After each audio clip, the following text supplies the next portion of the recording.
Friends, हम यहाँ पे चैप्टर नंबर 7 के JEE का लेक्चर है और कुछ टॉपिक मैंने अभी तक रिवाइज किए हैं। फटाफट मैं दिखा देता हूँ आपको कि भाई जो जनरेटर का जो वोल्टेज होता है ना, उसका इक्वेशन या फिर आप Vm sin ओमेगा टी ले सकते हो या Vm cos ओमेगा टी लिख सकते हो, but in this chapter we consider Vm sin omega t for all the cases. It is not necessary that to be Vm sin omega t. Only resistance है तो आपका Z is equal to impedance आपका R रहेगा. Phase difference voltage and current के बीच में 0 रहेगा. Current का फॉर्मूला जो है ना वो VIm sin ओमेगा टी ही रहेगा. फेज डिफरेंस 0 है तो ओमेगा टी का ओमेगा टी ही रहेगा, फेज वही का वही रहेगा. IM is equal to VM by R. Only inductor तो आपका इम्पीडेंस है वो XL ओमेगा L हो जाएगा. इंडक्टर क्या करता है, करंट को लेग करता है. कितना? एग्जैक्टली पाई बाई 2 जितना.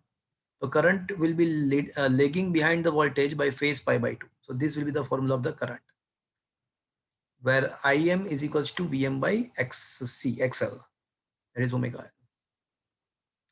Only capacitor, तो वापस से फेज डिफरेंस पाई बाई 2 रहेगा, बट कैपेसिटर क्या करता है, करंट को लीडिंग करता है वोल्टेज से. तो करंट का जो फॉर्मूला है वो Im sin omega t plus pi by 2 आएगा. और यहाँ पे इम्पीडेंस जो मिलेगा वो XC मिलेगा, 1 ओमेगा C मिलेगा. आर एंड एल है, तो देखो आर के लिए फेज 0 होता है, एल के लिए जो फेज होता है 90 होता है. तो आर एंड एल जब कंबाइंड हो गए तो फेज इन दोनों के बीच में कुछ आएगा, 0 एंड 90 के बीच में आएगा. But one thing is confirm that inductor है तो वो क्या करेगा, करंट को लेग करेगा. तो करंट का जो फॉर्मूला है वो Im sin omega T minus 5 रहेगा. 5 का वैल्यू जो है ना वो 10 इनवर्स XL बाई आर से हिसाब से आप फाइंड कर सकते हो. 10 inverse omega L by R भी कर सकते हो. सिमिलरली आरसी के लिए इंपीडेंस आएगा रूट में R square plus XC square. Current capacitor जो है वो करंट को लीड करेगा. तो करंट का जो फॉर्मूला है I M sine omega t plus something आएगा, प्लस 5. 5 कैसे मिलेगा, तो 10 inverse XC by R. 10 5 is equal to XC by R. LC circuit है तो दो केसेस है उसमें भी कि भाई कैपेसिटर का इफेक्ट ज्यादा है या इंडक्टर का. अगर इंडक्टर का इफेक्ट ज्यादा है तो phase pi by 2 current leading रहेगा. कैपेसिटर का इफेक्ट ज्यादा है तो phase pi by 2 but current leading रहेगा. और इसके हिसाब से आपके करंट का फॉर्मूला आपको मिल सकता है. और तीनों अगर साथ में है, तो अगर तीनों साथ में है तो आपका इंपीडेंस मिलेगा आपको रूट में R square plus XL minus XC square. यहाँ पे एक्सएल माइनस एक्सी स्क्वायर करो या एक्सी माइनस एक्सएल करो, वो सेम टू सेम ही रहेगा, कोई फर्क नहीं है. बट उसमें भी दो बेसिस है. अगर इंडक्टर का इफेक्ट ज्यादा है तो करंट आपका लेगिंग हो जाएगा, और अगर कैपेसिटर का इफेक्ट ज्यादा है तो करंट आपका लीडिंग हो जाएगा. तो फाई आपको मिलेगा 10 inverse XL minus XC by R और XC minus XL by R, depending on the situation. Is that clear, friends? तो ये सारे जितने भी केसेस पॉसिबल थे वो हम डिस्कस कर लिए. फ्रेंड्स, आपको ये पता होगा कि अगर आपको RMS वैल्यू फाइंड करना है तो उसका बेसिक डेफिनेशन ऐसा होता है कि कोई भी क्वांटिटी का RMS फाइंड करने के लिए आपको उसका स्क्वायर करना पड़ेगा, उसका एवरेज निकालना पड़ेगा एंड फिर उसका स्क्वायर रूट करना पड़ेगा. तो ये RMS का डेफिनेशन है.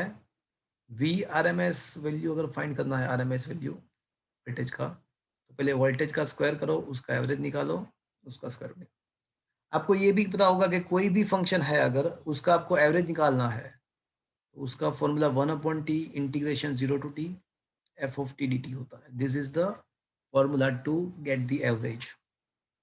बट पर्टिकुलरली फॉर साइन और कोसाइन फंक्शन, फॉर साइन और cos function, like that is like v is equals to Vm sin omega t. तो अगर साइन या कोसाइन फंक्शन है तो अगर उसका आपको RMS फाइंड करना है तो ये सब आप करोगे, ऊपर जो बताया वो करोगे ना, तो आपको मिलेगा Vm by root two. Is that clear friend? देखो ये मेरी बात समझो. It is not necessary to be every time it is Vm by root two, but अगर साइन या कोसाइन फंक्शन है तो हम कह सकते हैं कि उसका RMS Vm by root two है. That is a 0.7071 V maximum. Is that clear, friends? It okay? Yes, sir. Okay. So the topic name was root mean square.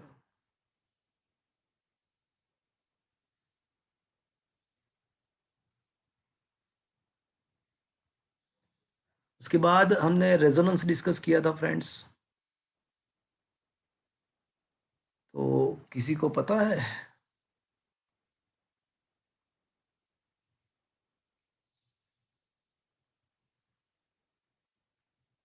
What is the resonating frequency for the LCR series circuit? For RLC series AC circuit,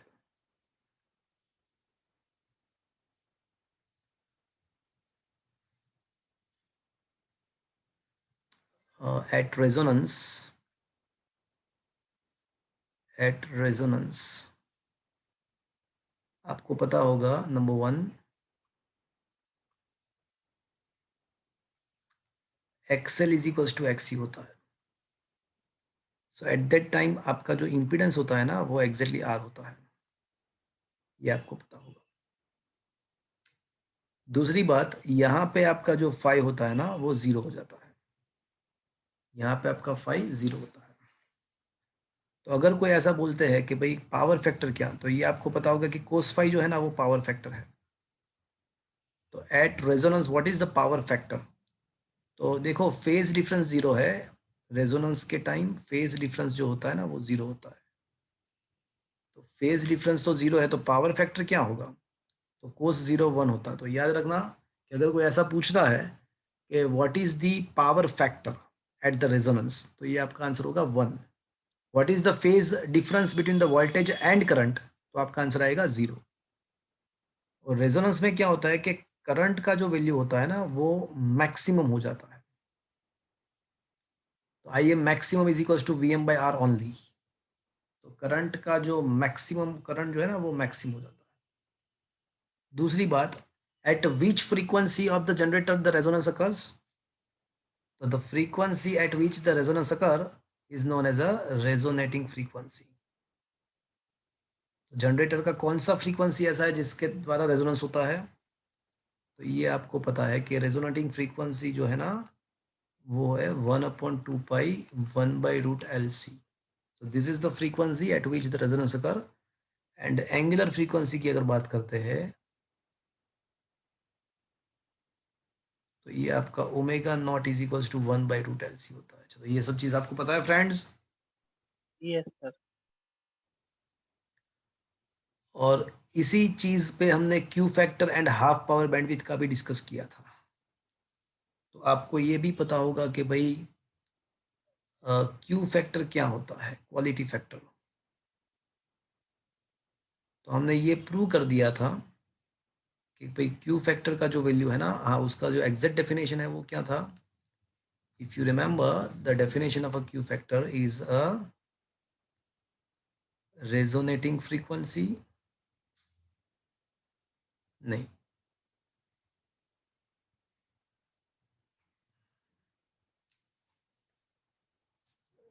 या yes, it was a,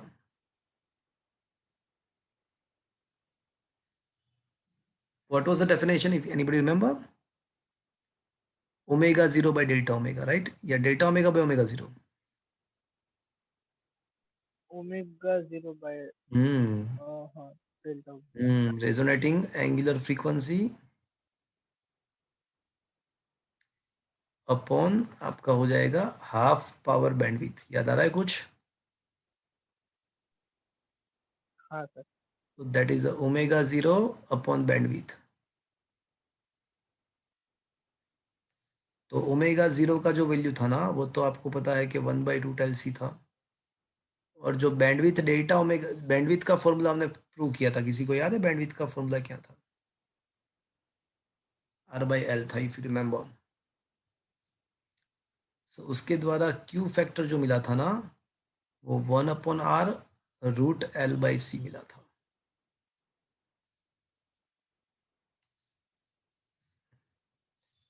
and आपको half power bandwidth भी पता होगा।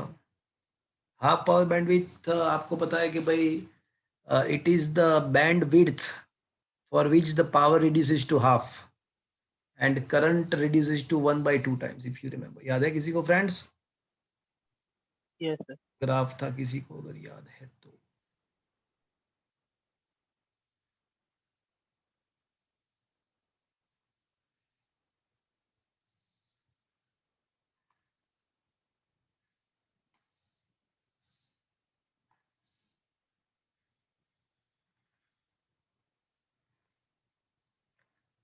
ये maximum current था यहाँ पे, और यहाँ पे दो फ्रीक्वेंसी हमें ऐसी मिलेगी कि जहाँ पे करंट का वैल्यू मैक्सिमम करंट से √2 टाइम्स हो जाएगा।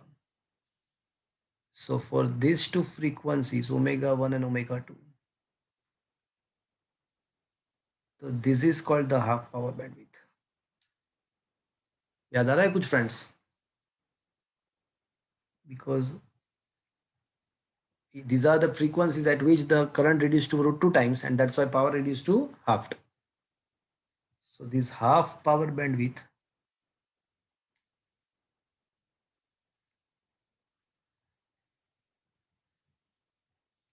that is delta omega.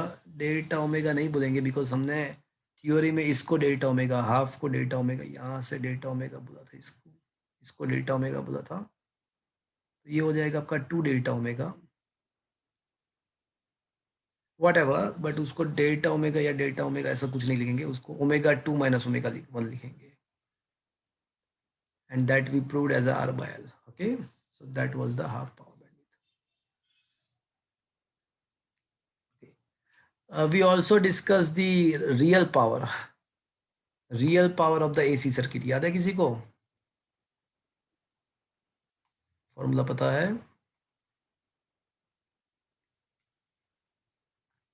Real power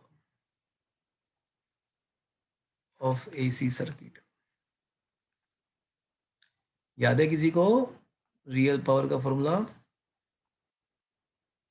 nobody? VRMS IRMS into cos phi, where cos phi is equals to R/Z is known as a, बताएगा कोई? Power factor. Power factor.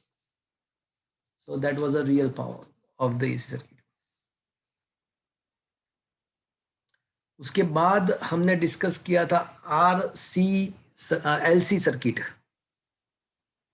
इसके बाद discussion जो था वो LC सर्किट का था।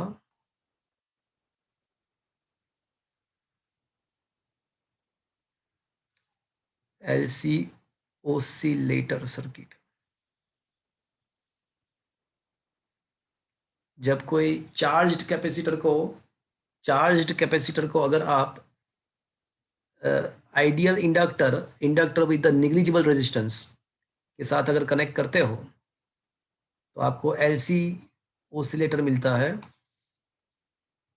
चार्ज्ड कैपेसिटर को अगर इंडक्टर के साथ कनेक्ट करते हो एंड स्विच को ऑन करते हो तो आपका जो चार्ज है ना वो दो कैपेसिटर के दो प्लेट के बीच में वाइब्रेट होगा, ओसिलेट होगा, and that is why it is known as a LC oscillator. ये कैपेसिटर चार्ज डिस्चार्ज होता जाएगा वाया इंडक्टर। तो यहाँ पे जो फॉर्मूला है चार्ज का, चार्ज ऑन द कैपेसिटर, याद है किसी को? What is the formula of the charge of the capacitor?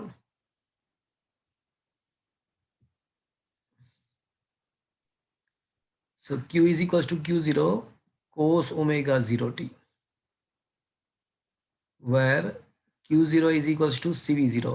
मतलब कैपेसिटर को जिस वोल्टेज से हमने चार्ज किया था पास्ट में, और वो सप्लाई को डिस्कनेक्ट करके फिर मैंने उसको इंडक्टर के साथ कनेक्ट कर दिया, तो चार्ज जब कैपेसिटर को किया था जो जिस वोल्टेज के द्वारा, तो इसका चार्ज होगा initial charge Q equal to CV0, and current जो यहाँ पे फ्लो होगा that will be a -Q0 ω0 sin omega naught t. और यहाँ पे ω0 का जो वैल्यू है ना वो आपको पता होगा कि 1/√LC, इसको नेचुरल फ्रीक्वेंसी बोलते हैं सर्किट का, ये नेचुरल फ्रीक्वेंसी है। सो फ्रेंड्स, ये LC सर्किट हमने लास्ट में पढ़ा था। फिर उसके बाद हमने ट्रांसफॉर्मर डिस्कस किया था friends. Last topic of this chapter was a transformer, if you remember.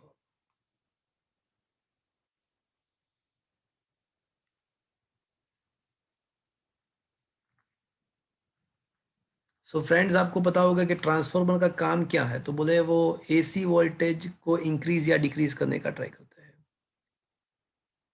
To increase और डिक्रीज AC वोल्टेज। याद रखना friends, transformer cannot works on the DC set, it works only in the AC। It can increase और decrease the AC supply, not the DC। Okay,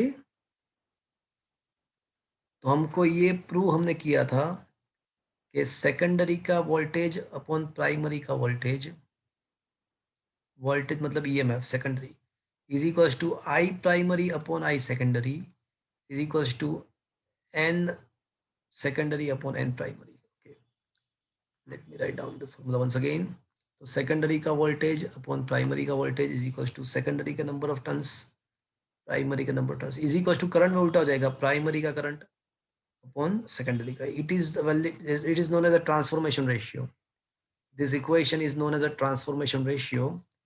but friends, आपको ये पता होगा कि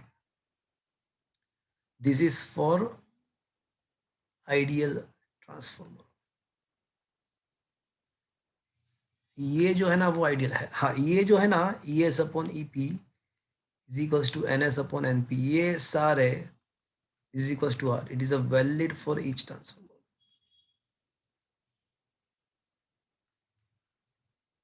ये सारे ट्रांसफॉर्मर के लिए वैलिड है। तो फ्रेंड्स, अगर आपका R ग्रेटर देन 1 है तो ये कौन सा वाला ट्रांसफॉर्मर हो जाएगा? Step up. अगर R लेस देन 1 है तो आपका हो जाएगा स्टेप डाउन। तो friends, these are the theory concept of this chapter. Now one by one we are going to start to solve the critical level questions. Okay, so friends, are you able to see the critical questions for the alternating current in your mobile screen? Yes, sir. Yes, sir. देखो, तो the very first question is almost a theory based question. सोच के बताना, the power transmitted from the powerhouse on the high voltage। चलो, आपको पता है कि हम पावर ट्रांसमिशन करने के लिए हम स्टेप अप ट्रांसफार्मर यूज करते हैं और वोल्टेज को इंक्रीज करके हम पावर को ट्रांसमिट करते हैं। उसका रीजन किसी को याद है?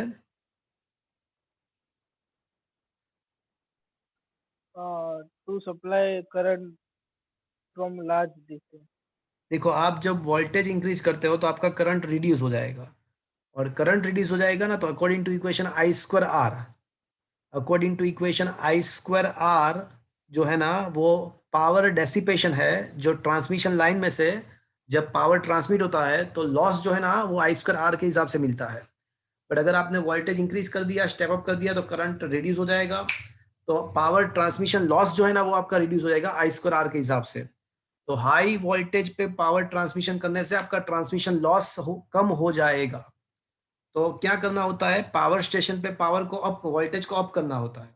But before using the domestic, आप डोमेस्टिक एप्लीकेशन में यूज करते टाइम वापस से स्टेप डाउन कर लेंगे, बट जो ट्रांसमिशन होगा वो हाई वोल्टेज से होगा। उसका रीजन ऐसा है कि हाई वोल्टेज से ट्रांसमिशन करोगे, करंट रिड्यूस हो जाएगा, करंट रिड्यूस हो जाएगा तो आपका ट्रांसमिशन लॉस भी रिड्यूस हो जाएगा, आपका ट्रांसमिशन कॉस्टिंग कम आ जाएगा। तो अब देखो क्या लिखा है, electric current travels faster at higher volt. Wrong answer. It is more economical due to the less power wastage. That is the right option. More economical due to the less power consumption. Is that clear? Yes, sir. So this is the most appropriate answer. आया बात समझ में? Yes. चलो second question. Sir तो मैं ordinary करा होता. हाँ, मुझे भी ऐसा लगा कि ये तो बहुत सिंपल सा क्वेश्चन था। मुझे करना क्या था? क्रिटिकल. क्रिटिकल पे करना था ना। चलो अब आया क्रिटिकल। हम्म ये रहा, दिख रहा अभी क्वेश्चन आपको? Ordinary you can do. Yes. तो क्रिटिकल क्वेश्चन नंबर 1,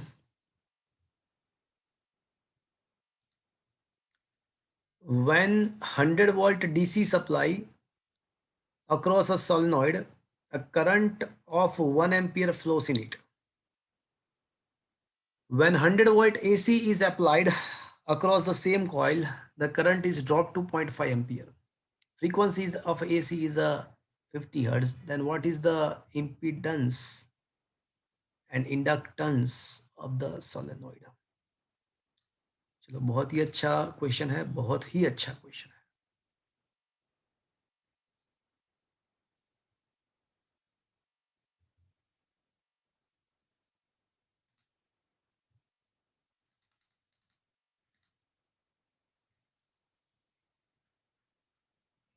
ओके, देखो पहले हमने कोयल को किस, देखो शांति से समझना क्वेश्चन को। पहले हमने कोयल को किसके साथ कनेक्ट किया था? DC. DC supply. M I right friends? तो डीसी सप्लाई के लिए जो इंडक्टिव रिएक्टेंस होता है ना, वो ओमेगा एल। ओमेगा एल का मतलब 2 pi F L. 2 pi F L, omega L 2 pi F L. But DC का मतलब पता है आपको? उसका फ्रीक्वेंसी 0 होता है। तो डीसी सप्लाई के लिए इंडक्टर का जो रिएक्टेंस होता है वो 0 होता है। तो इंडक्टर, देखो आइडियल इंडक्टर नहीं है, तो it is consist of some resistance. It is consist of some resistance. तो है inductor but it behave like a RL circuit. है इंडक्टर, सोलेनॉइड जो होता है ना, वो as a R L circuit behave करता है। बट यहाँ पे उसका इंडक्टिव रिएक्टेंस तो 0 है। तो उसका जो इम्पिडेंस होगा ना, वो जस्ट आर ही रहेगा, बिकॉज उसका एक्सेल 0 है। और यहाँ पे हमको दिया हुआ है कि जो करंट है ना, current is equals to V by R, because on it behaves as a only simple pure resistance। तो इसके ऊपर से हमको उसका रेजिस्टेंस मिल जाएगा V by I के हिसाब से। तो वोल्टेज प्रोवाइड किया है 100 वोल्ट। करंट जो फ्लो हो रहा है डीसी में वो 1 है। तो इसके ऊपर से ये इंडक्टर का जो ओहमिक रेजिस्टेंस है, ohmic resistance not reactance, reactance नहीं बोल रहा हूँ मैं, ओहमिक रेजिस्टेंस बोलता हूँ। तो ओहमिक रेजिस्टेंस हो जाएगा उसका 100 ओम। चलो, ये पहले केस के ऊपर से मुझे क्या मिल गया भैया? Ohmic resistance. ओहमिक रेजिस्टेंस मिल गया, 200 है। अब केस नंबर 2। अब केस 2 में क्या है कि हमने क्या अप्लाई किया है भैया? AC Yes. सप्लाई किया है। तो फिर भैया Z इज इक्वल टू क्या होगा फिर? R square plus XL. XL square. Very good. करो. अब हम एक्सेल को मुझे फाइंड करना पड़ेगा। Where XL is equals to omega L. तो अच्छा, करने की जरूरत नहीं है, जरूरत नहीं, जैसे क्वेश्चन पूछा है ना उसके हिसाब से। अच्छा, मुझे इंडक्टिव रिएक्टेंस चाहिए। ओके, वो एल तो फाइंड करना है ना भैया, एल ही तो फाइंड करना है। ओके, तो कैसे मिलेगा? तो एक काम करते हैं, पहले I is equals to V by Z आएगा पहले तो, because now it is the AC. तो अब आपको इम्पिडेंस मिलेगा, impedance equals to V by I. DC में खाली रेजिस्टेंस वी बाई आई होता है, एसी में इम्पिडेंस वी बाई आता है। और यहाँ पे वोल्टेज कितना है? तो वोल्टेज तो वही है 100। बट करंट अब कितना है भैया? करंट कितना है? 0.5 ampere. 0.5। 0.5 मतलब ये इम्पिडेंस कितना होगा? 200। Am I right friends? Yes, sir. But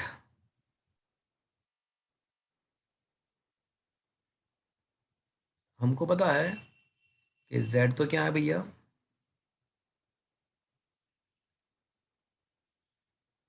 okay, अब इम्पिडेंस 200 का स्क्वायर कर दो, इज इक्वल्स टू 100 का स्क्वायर प्लस एक्सएल स्क्वायर, ऐसा होगा भैया? दोनों साइड स्क्वायर किया मैंने।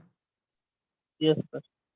तो 400 माइनस 100, नहीं 4, हाँ हाँ हाँ, 40,000 माइनस 10,000, तो क्या हो जाएगा ये?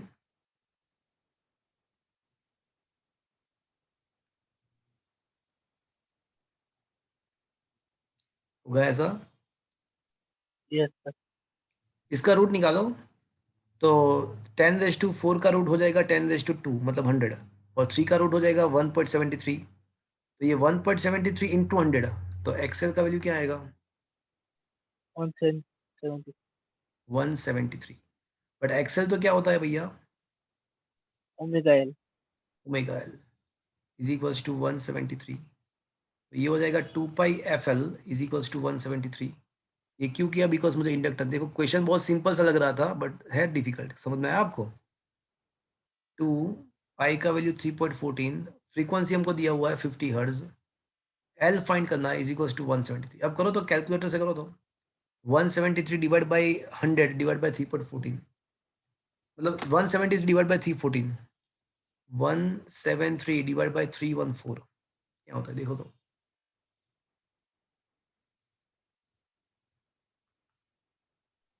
5.8 कुछ आ रहा है. ऐसा थोड़ी ना आएगा, गंदी बात, 0 पॉइंट समथिंग आएगा।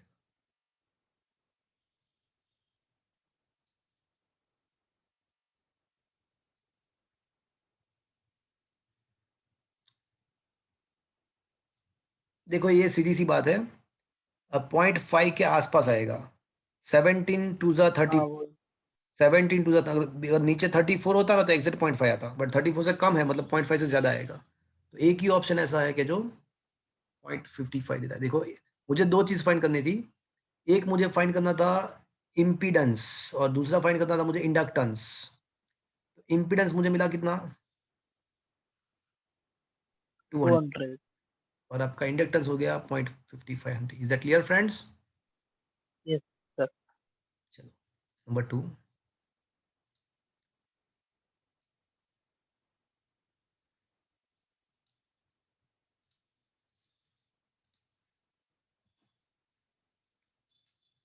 इन एन एल आर सर्किट, देखो एल आर सर्किट है पहली बात, the inductive reactance is exactly equal to resistance. तो पहली बात तो ये है कि हमको ऐसा दिया गया है, ऐसा दे के दिया हो कि भाई इंडक्टिव रिएक्टेंस जो है ना वो एक्जैक्टली रेजिस्टेंस है। तो आपको पता है कि जेड का वैल्यू आर एल सर्किट में क्या होता है?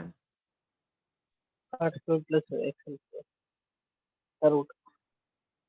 बट यहाँ पे दिया हुआ है कि एक्सेल का वैल्यू कितना है एग्जैक्टली? R. आर है, तो R square plus, Root 2 R. तो आपका z जो हो जाएगा ना वो √2r हो जाएगा। चलो यहाँ तक समझ में आया आपको फ्रेंड्स? Yes, sir.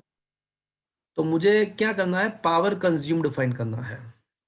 तो हमको पता है कि रियल पावर या पावर कंज्यूम जो होता है वो क्या होता है? V R M S IRMS cos phi. I R M S cos delta cos phi.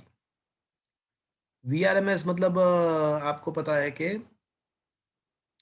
V naught by root 2. V0 मतलब यहाँ पे मैक्सिमम वोल्टेज का वैल्यू है ना वो V0 नहीं है, E0 है। ध्यान से इक्वेशन देखो तो आपको पता चलेगा कि भाई इक्वेशन में E0 दिया हुआ है। तो वी आर एम एस मतलब V maximum by √2, I R M S मतलब I maximum by √2, and cos delta जो होता है ना वो आर बाई जेड होता है। वो तो आपको पता है ना, cos phi R by Z power factor. Yes. अब ये हो जाएगा आपका E0 बाई √2 हो जाएगा 2 हो जाएगा, I0 is equal to E0 by Z, I max equal to V max by Z, तो इंटू आर बाई जेड। अब यहाँ पे जेड का स्क्वायर हो गया डिनोमीटर में, तो जेड का स्क्वायर करो तो क्या मिलेगा आपको? 2R square. E0 into R upon Z square, तो जेड स्क्वायर हो जाएगा आपका 2r स्क्वायर, तो एक आपका r कैंसिल हो जाएगा। E0 0 मतलब हो जाएगा E0 स्क्वायर, 2 2 जा 4 4r, so that is your power. आया बात समझ में friends? Yes, sir. Is that clear?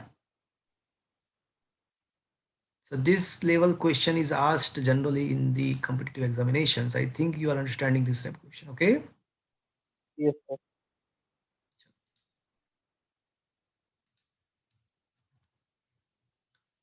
देखो क्या लिखा है,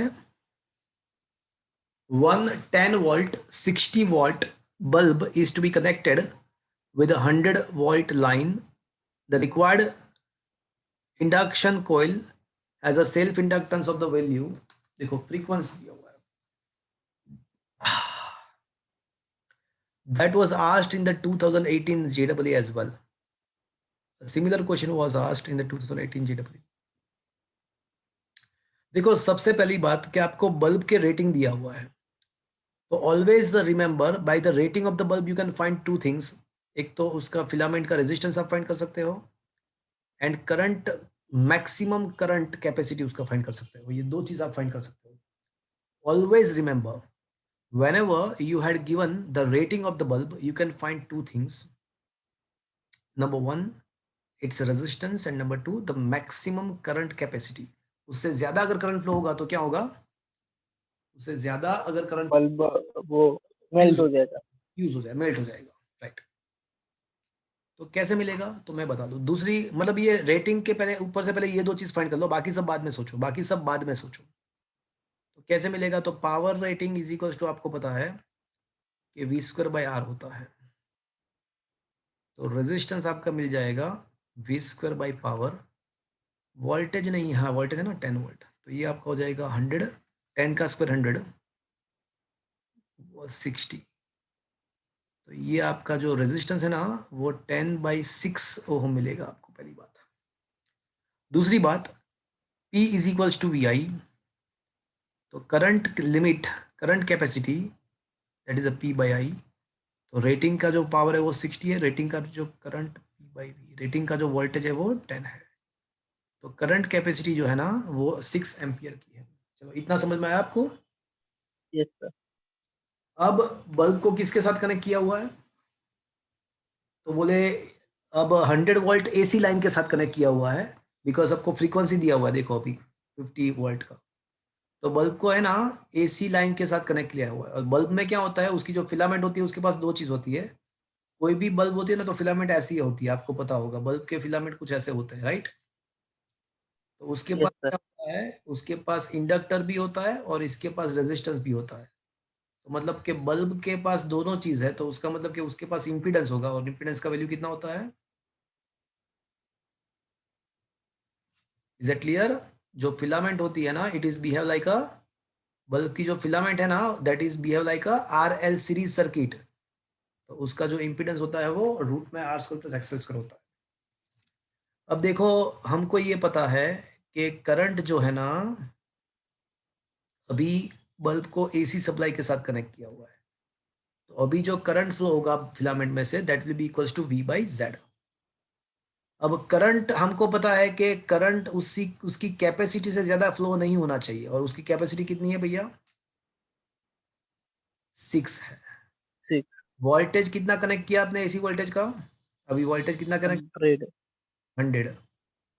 एंड जेड के बदले आप क्या लिख सकते हो भैया,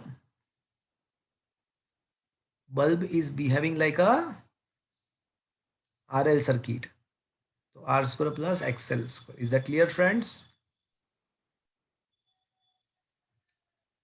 तो रूट में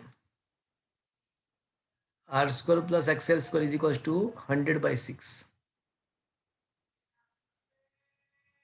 तो ये 100/6 क्या होता है भैया, 16.6 50/3। होगा। अब एक प्रॉब्लम है, चलो दोनों साइड स्क्वायर करते हैं। हाँ, डायरेक्ट स्क्वायर कर 16.67 का स्क्वायर क्या होगा, दो। ओके एक तो काम। डायरेक्ट 10,000/36 रखो ना। हम्म, अब ये अच्छा रहेगा, क्यों, बिकॉज आर का वैल्यू भी कुछ ऐसा ही है ना, तो आर का वैल्यू 10 हम्म, है। तो 10/6 का स्क्वायर करें तो क्या आ जाएगा, 100/30। 100/36 मतलब 100 मतलब 9900। तो ये आपका एक्सेल का स्क्वायर जो होगा हो जाएगा ना, वो हो जाएगा आपका 10,000 माइनस 100, तो क्या होगा, 9,900 ऐसे होगा ना। यस। इसका रूट निकालो चलो।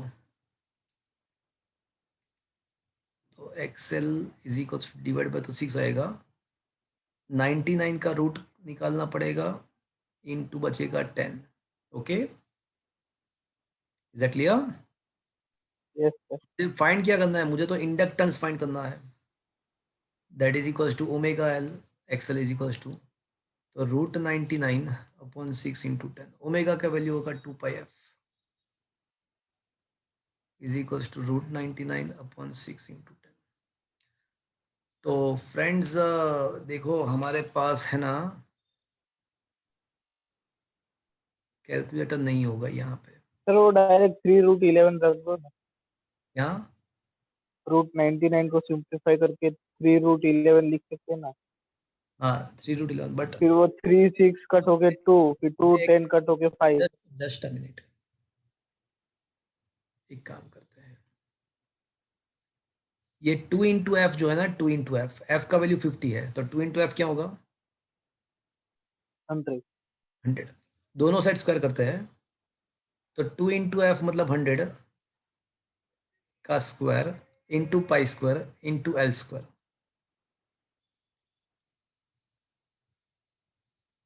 ऐसा होगा। Yes sir. अब एक 100 कैंसल,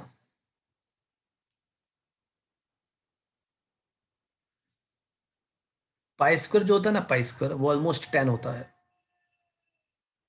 हाँ, कुछ भी कर लो, कैलकुलेटर तो use करना। कैलकुलेटर चाहिएगा चाहिए। ठीक है, अब क्या करेंगे और क्या, तो एल इज इक्वल्स टू ये हो जाएगा आपका 3√11 डिवाइड बाई, सर वो 99 को हम 100 कंसिडर करते, नीचे ऊपर 100 कैंसिल, तो 1/360 हो जाएगा। तो फिर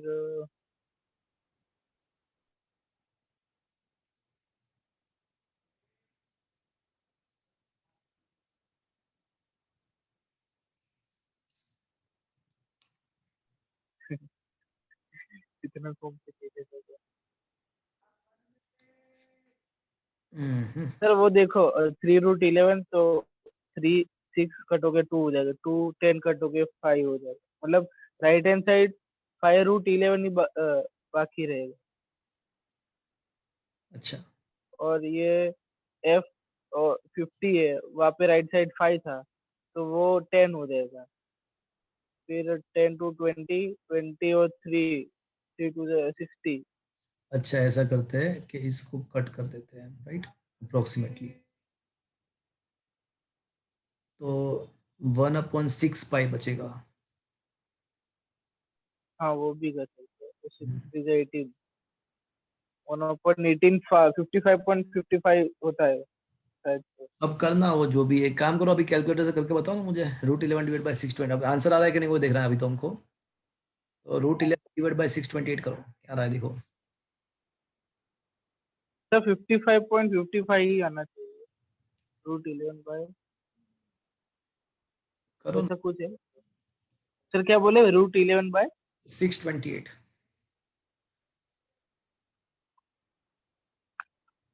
सर 0.00528। 0.00528 हेनरी, मतलब 5.28 मिली हेनरी कह सकता हूँ मैं, हाँ sir. And that is the exact answer, ये रहा ना, 0.00 है कि 0.005 है, तो बस जीरो बोला मैंने तो। देखो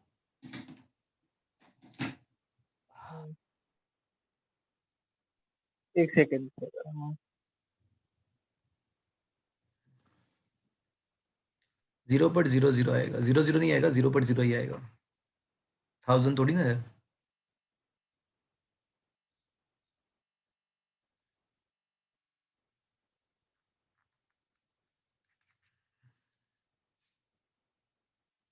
बराबर है, 1/1000 तो 0.001 होता है। सर √11/60 के टर्म्स में कुछ होना चाहिए, आपने 600 के टर्म्स में लिखा है, बराबर है, इसलिए ये लोचा हुआ है। नहीं ये बराबर है, 1000 कैंसल तो 1000 बचेगा, अच्छा 10 बचेगा, 1000 का 100 का 10 बचेगा, 62.8 बराबर है हाँ भैया। तो फिर 0.052। मतलब ये मेथड बराबर है, उसमें कोई प्रॉब्लम नहीं है, खाली कैलकुलेशन प्रॉब्लम है। अदरवाइज इस टाइप के क्वेश्चन को आप सॉल्व कर सकते हो। आप क्या पता इसमें क्या पता चला आपको, बल्ब के रेटिंग के ऊपर से सबसे पहले तो आपके दो चीज मिल सकती है, बल्ब का रेजिस्टेंस मिल जाएगा, उसका करंट कैपेसिटी मिल जाएगा, और उसके बाद उसको एसी सप्लाई के साथ कनेक्ट करते हैं, तो it is behave like a RL series, it is behave like a RL series, and then after you have to solve this question. Is that clear? Yes sir. चलो, calculation तो ठीक है अभी। ओके, देखो क्या है question.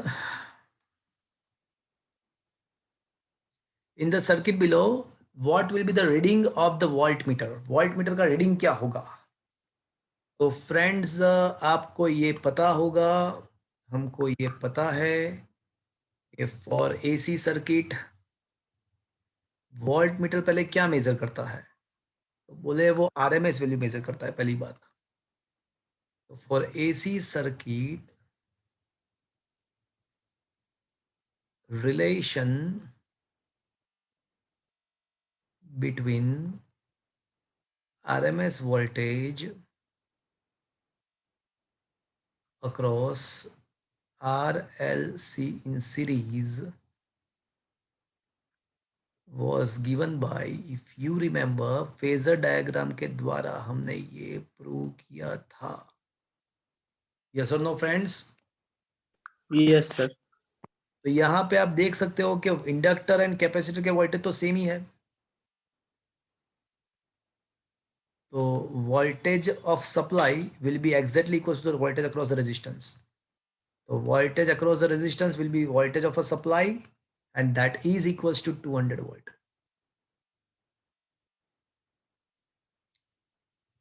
And one more thing, extra thing here,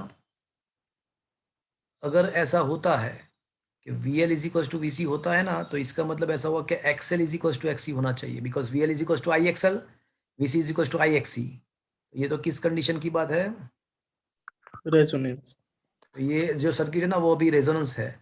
तो अगर कोई ऐसा पूछे कि what is the resonating frequency for this circuit, तो ये 100 हर्ट्ज जो है ना वो रेजोनेटिंग फ्रीक्वेंसी हो जाएगा, because for this particular frequency this is happening. Is that clear? Yes sir. आया बात समझ में? Yes sir. चलो, सर आम तो जेडबलई में સૌથી પહેલા થિયરી જ કરવી જોઈએ ને, થિયરી બેઝડ ક્વેશ્ચન। देखो सिंपल सी बात ऐसी है कि दो चीज, कोई भी कॉम्पिटिटिव एग्जामिनेशंस के लिए दो चीज आपकी इंपॉर्टेंट है। एक आपके कंसेप्ट क्लियर होने चाहिए, और दूसरा आपने इनफ प्रैक्टिस की होनी चाहिए। कंसेप्ट के लिए आपके जो एनसीईआरटी के जो लेक्चर्स है उसको ध्यान से पढ़ो, एनसीईआरटी के बुक के जो भी टॉपिक है उसको ध्यान से पढ़ो, और मैं at a time of starting the lecture also I am giving all the concepts.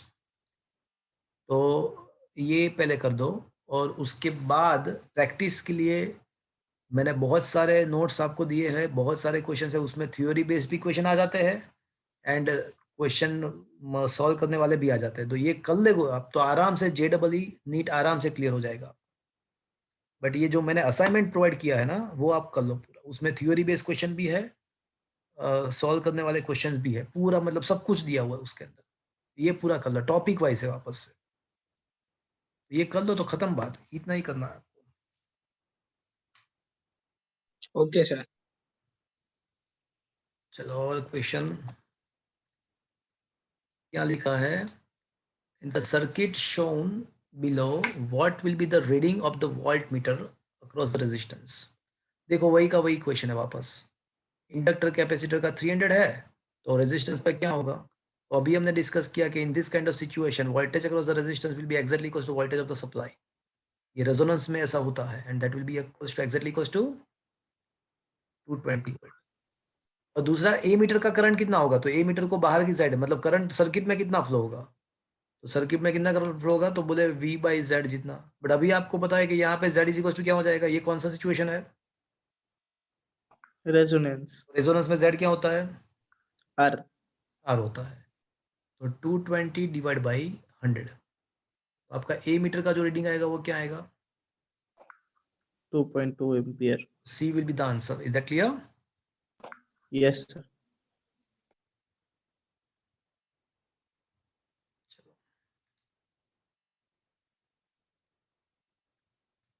A bulb and a capacitor are connected to a source of alternating current.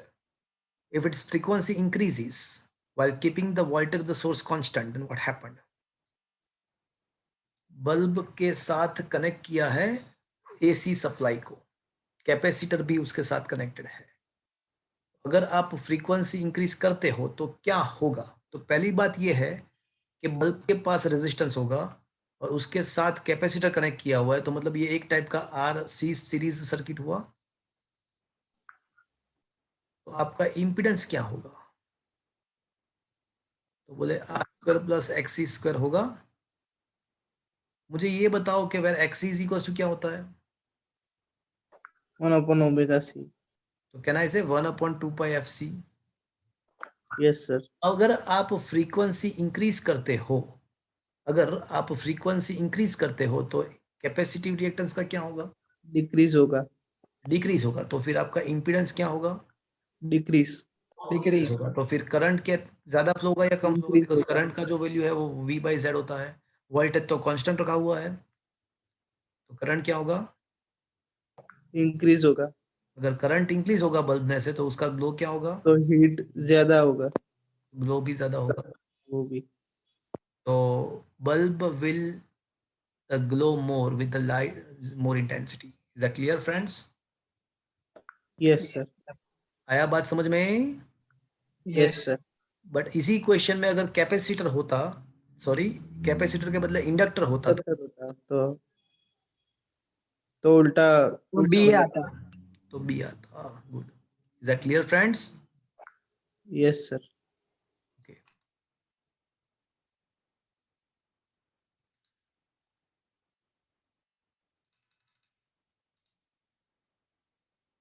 Sir આ ક્વેશ્ચન ને બી કદાચ અમુક રિસ્ટ્રિક્શન લાગી ગયા હોત કે આનાથી વધારે કરંટ ના હોવો જોઈએ બલ્બમાં, તો એક ઓપ્શન એવું બી હોઈ શકે ને કે બલ્બ ફ્યુઝ થઈ જશે,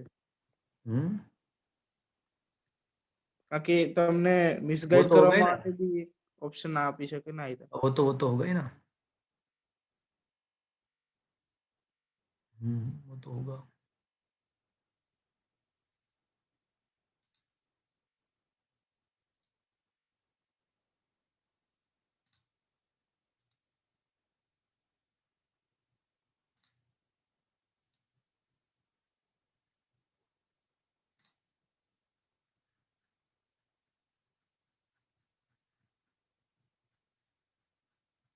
okay.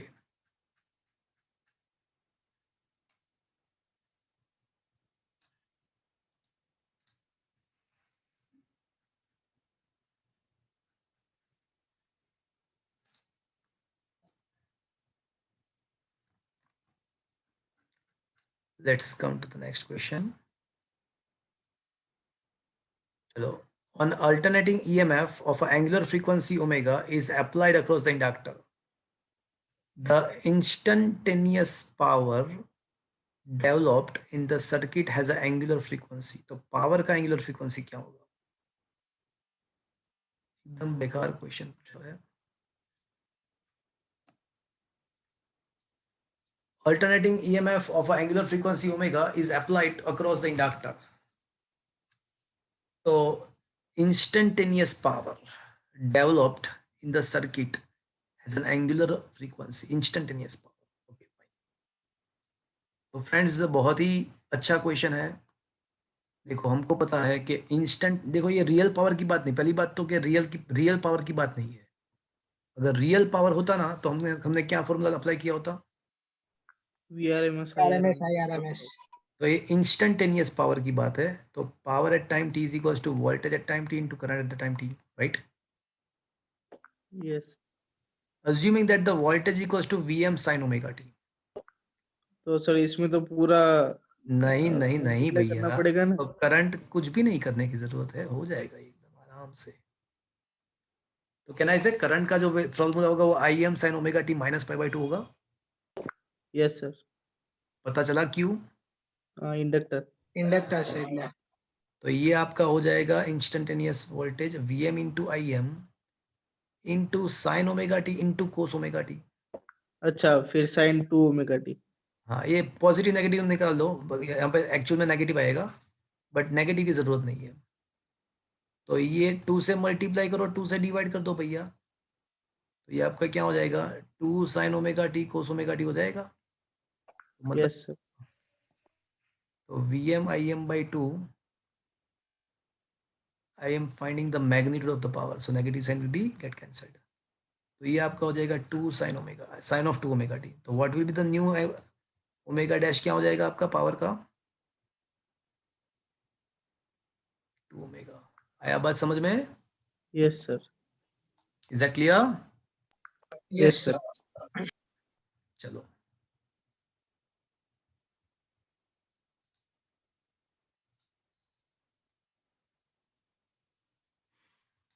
the voltage of an AC source varies with the time as in this formula.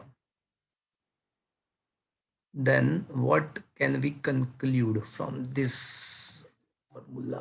तो इसमें वही चीज करनी है आपको।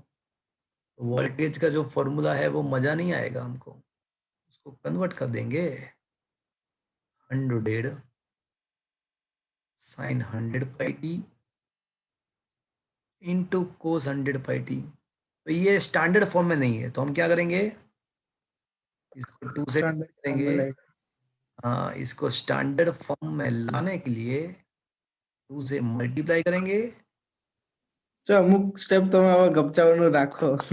अच्छा, ओके फाइन। बायोलॉजी वाले भी बंदे बैठे हैं ना, तो ये आपका हो जाएगा sine 200 pi T. Is that clear? Yes sir. तो अब आप देख सकते हो कि जो पीक वैल्यू है ना वो 50 है, पीक वैल्यू जो है वो 50 है, और फ्रीक्वेंसी जो है ना वो एंगुलर फ्रीक्वेंसी 200 पाई है। तो उसका अगर उसको ओमेगा के साथ कनेक्ट, तो ये आपका मैक्सिमम जो वैल्यू है वो तो 50 है, और omega is equal to 2 pi F. तो 2 पाई एफ को कंपेयर करेंगे किसके साथ, 200 पाई के साथ। तो ये आपका फ्रीक्वेंसी जो हो जाएगा ना वो 100 हर्ट्ज हो जाएगा। तो ऐसा कोई ऑप्शन है? Peak voltage of the source is no, it is wrong. Peak voltage at 50 right है, peak voltage wrong, frequency wrong, frequency आएगा आपका 100। Is it clear? Yes sir. Sir अगर फ्रीक्वेंसी 100 आप्यो तो बी एंड डी बेव आवे ने? तो both the answer should be answer, both should be the correct choice. Sir જો આ તો સેક્શન અલગ જ હોત કે ઓનલી વન કરેક્ટ, તો પછી બાકી બધું જોવાની જરૂરત નથી। हाँ हाँ बराबर है, बट मैंने फ्रीक्वेंसी इसलिए फाइंड किया कि it may be possible that the all the 4 options may be in the form of frequency, then it should be 100 hertz. Okay, okay sir. चलो, यहाँ पे एक डायग्राम बताया हुआ है।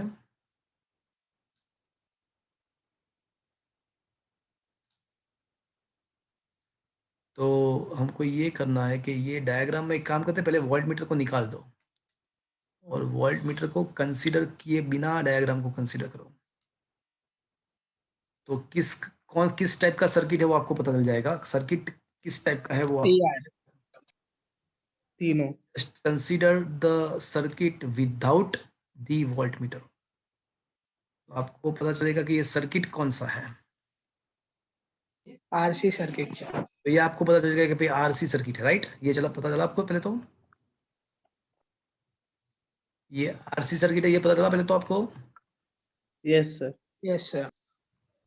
अगर आप वोल्ट मीटर को टेम्पररी डिसकंटिन्यू करते हो, वोल्ट मीटर को टेम्पररी अगर आप इसको निकाल देते हो, एम मीटर ने भी निकाली देवानी।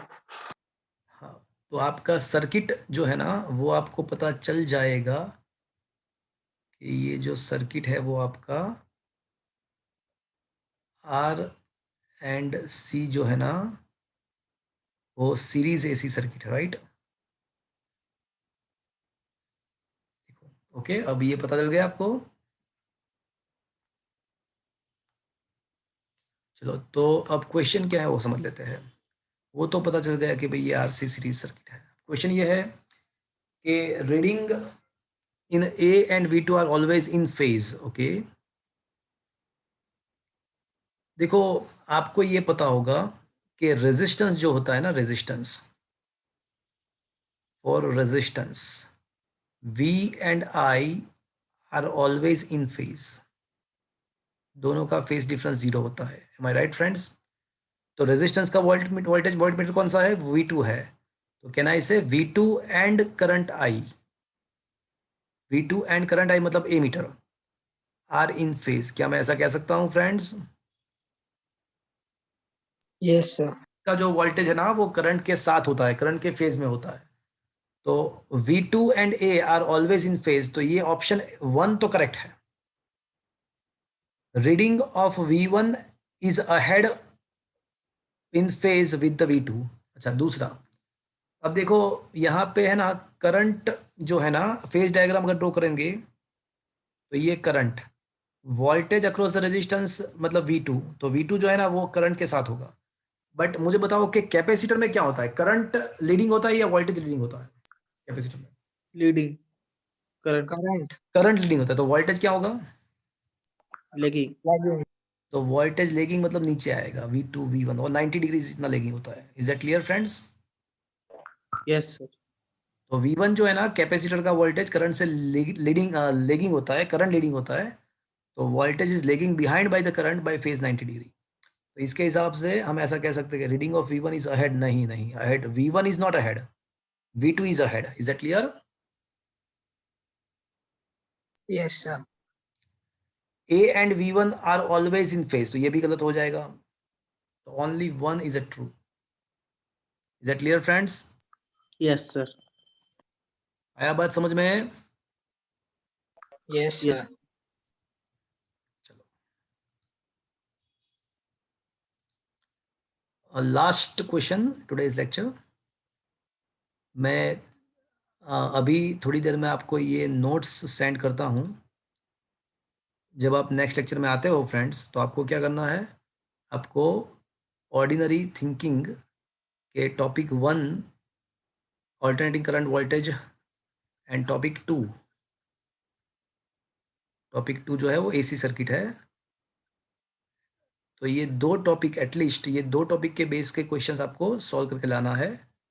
तो ये ऑर्डिनरी थिंकिंग के डाउट्स आपके नेक्स्ट लेक्चर जो संतोष सर का होगा वेडनेसडे, वो सर आपको कराएंगे। और अगर डाउट नहीं है तो क्रिटिकल में आगे बढ़ेंगे। ओके, तो एटलीस्ट आपको ये दो टॉपिक के बेस पे क्वेश्चन सॉल्व करके लाना है। Okay, okay sir. अभी एक क्वेश्चन मैं करा देता हूँ। तो आज मैंने फ्रेंड्स चैप्टर नंबर 7 के सारे फंडामेंटल्स पहले आपको एक्सप्लेन किए, और उसके बाद कुछ क्रिटिकल क्वेश्चंस भी मैंने आपको सॉल्व कराए। ओके, क्वेश्चन क्या है? In the circuit shown in figure, neglecting the source resistance of the voltmeter in respect। देखो सीधी सी बात है, सर्किट में आप देख रहे हो कि XL is equal to XC है। इसका मतलब क्या हुआ? रेजोनेंस। रेजोनेंस है, तो मतलब Z is equal to R होगा। Yes sir. और क्वेश्चन क्या है आपको? वोल्ट मीटर का रीडिंग। तो मुझे बताओगे कोई वोल्ट मीटर का रीडिंग क्या आएगा? यहाँ पे वोल्ट मीटर है ना, इंडक्टर एंड कैपेसिटर की सीरीज में है। तो कोई बताएगा मुझे वोल्ट मीटर का रीडिंग क्या आएगा? बहुत ही अच्छा क्वेश्चन है। 0 आएगा, जीरो। 0 आएगा। क्यों? क्योंकि ऐसा है कि ये दोनों है ना, इंडक्टर एंड कैपेसिटर के वोल्टेज सेम हो गए। देखो यहाँ पे VL and VC are same, but friends दोनों के वैल्यू सेम आएंगे। But V across LC will be equal to VL minus VC होगा। ये माइनस क्यों होगा? इसका रीजन ऐसा है कि करंट अगर ये है आपका, तो voltage across the resistance is in the phase of the current. Voltage across inductor will be leading by the current, leading with respect to current, and voltage across the capacitor will be lagging with respect to current। तो VL and VC जो होता है ना, उसके phase अलग अलग होते हैं, अपोजिट डायरेक्शन में होते हैं। तो नेट वोल्टेज फाइंड करने के लिए एडिशन नहीं होगा, क्या होगा? उसका सब्ट्रैक्शन होगा, बिकॉज उसके फेज अपोजिट होते हैं। आया बात समझ में? Yes yes sir. सर। तो net voltage across the L and C is comes out to be a 0 here. और करंट का तो आपको पता चल जाएगा भाई, करंट तो कितना होता है? बोले वोल्टेज अपॉन Z 8 एम्पियर। 240 है। Z जो है ना वो रेजिस्टेंस इतना है। तो 8 3 जा नहीं, 12 2 जा 12 3 जा 20/3। 20/3, अरे 240, सर 240/30 ना। हाँ तो 30 है ना, तो सीधा 80 आ जाएगा ना। आया बात समझ में? Yes sir. This is the answer. Is it clear? Yes yes sir. तो फ्रेंड्स इसको मैं आपको सेंड कर दूंगा, ये अभी नोट्स को, इसके अंदर पूरे थ्योरी कंसेप्ट है एंड ये कुछ क्वेश्चंस भी है। तो आज का सेशन फ्रेंड्स मैं यहाँ पे एंड करता हूँ। मैं आपको दोनों चीज़, ये जो मेरे लिखा हुआ नोट्स है वो भी सेंड करता हूँ और असाइनमेंट भी सेंड करता हूँ। ओके, સર આ લેવલના ક્વેશ્ચન આપણે એક્સપેક્ટ કરી શકીએ કે આનાથી આ હાયર આવે? લેવલના જ ક્વેશ્ચન JEE માં આવશે ડેફિનેટલી, આનાથી હાઈ। સર કારણ કે ખબર નહીં કોન્ફિડન્સ છે કે ઓવર કોન્ફિડન્સ, કારણ કે આ ઈઝી લાગે છે। वो तो अभी आपको इजी लगेगा, फिर जब सब कुछ कंबाइन होगा ना, मतलब 11th का 12th का सारा चीज कंबाइन होगा, उसके बाद जाके पता चलेगा। ઓકે अगर आपको कॉन्फिडेंस लेस या ज्यादा है तो आप एक काम करना है, आपको आपको क्या करना है, लास्ट प्रीवियस ईयर्स के कोई बुक लेके पूरा क्वेश्चन सॉल्व करने हैं आपको, चैप्टर वाइज, तो एग्जैक्ट હા आइडिया। એટલે આવતા વર્ષે અપાશે તો પછી। ना ना, इसमें क्या, एक चैप्टर में आप क्या JEE के जो पेपर क्वेश्चन होते हैं आपको देखना होता है, मतलब hardly you will find 100 question of one chapter, और उसमें बहुत सारे तो आपको पता हो जाए, पता मतलब रीड करके आगे पूरे सॉल्व करने की जरूरत नहीं होती, एक बार आप देख लो, रीड करो, कुछ नया लगता है तो उसको सॉल्व करो। अभी पता है कि भाई इसका सॉल्यूशन ऐसे ही आने वाला है, तो don't don't do this. Okay, ऐसे ऐसे मतलब स्मार्टली वर्क करो, ઓકે સર। तो आपको कॉन्फिडेंस आ जाएगा भाई कैसा टाइप के क्वेश्चन होते हैं एग्जाम के अंदर। Okay, okay sir. तो आज का सेशन में यहाँ पे खत्म कर रहा हूँ फ्रेंड्स, थैंक यू।